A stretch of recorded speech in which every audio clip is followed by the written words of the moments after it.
Point समझना है। बेटा तुम खड़ी क्यों हो क्लास में? सीट नहीं मिल रही, आगे आ जाओ, थर्ड लाइन में आ जाओ, थर्ड लाइन में बैठा लो बेटा इसको। फिर तेरी बहन को जब कोई कहेगा यहाँ आके बैठ जा, फिर अच्छा लगेगा?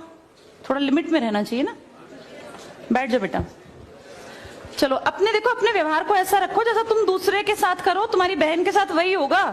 यहाँ नहीं, जहां वो कॉलेज में जाएगी वहां होगा, बस में होगा, ऑटो में होगा। समाज सबसे मिलके बनता है। तुम घटिया हो ना किसी के लिए, तो तुम्हारी बहन के लिए 100% कोई ना कोई घटिया। भगवान जो है कर्मा रिटर्न्स बैक है, ये सीधी थ्योरी है ये। और ये मैं अपने लिए भी मानती हूँ, मैं अपनी बेटी के लिए भी मानती हूँ। मैं जैसा कर रही हूँ ऐसा ही मेरे साथ होगा, या मेरे घर वालों के साथ। तुम जैसा कर रहे हो ऐसा तुम्हारे भाई बहनों के साथ होगा ही होगा।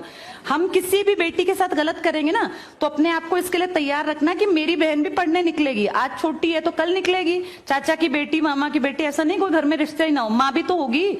जैसा तुम कर रहे हो ऐसा तुम्हारी माँ के साथ जरूर घटित हुआ होगा। अब तुम कर रहे हो, बड़े अच्छे कई एड्स हैं, उसमें एक जवान लड़का ना सीटी बजा रहा होता है, तो उसकी माँ, देखा है तुम लोगों ने वो?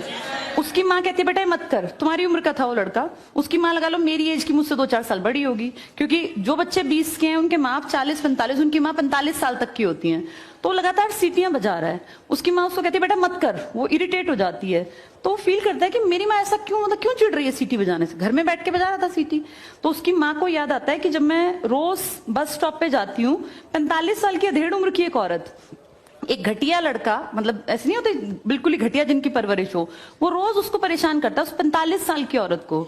तो उसको फिर फील होता है कि ये मेरा बेटा जो हरकत कर रहा है ये उस लड़के से मेल खाती है। बहुत अच्छा ऐड है, उसका एसेंस बहुत अच्छा निकल के आता है कि एक्सप्लॉयटेशन सिर्फ जवान लड़कियों का नहीं होता। आप गलत कर रहे हो ना, कोई आपकी माँ के साथ, आपकी बहन के साथ कहीं ना कहीं कोई गलत करेगा फिर। इसलिए समाज को अच्छा बनाओ, क्लास को ऐसा बनाओ, कोई लड़की वहां से अगर आ रही है और तुम कह रहे हो यहाँ आ जा, तो ये ठीक है, ये अपने आप सोच के देखो। ये हमारी परवरिश को भी दिखाता है कि हमारी परवरिश कैसी माँ ने की है।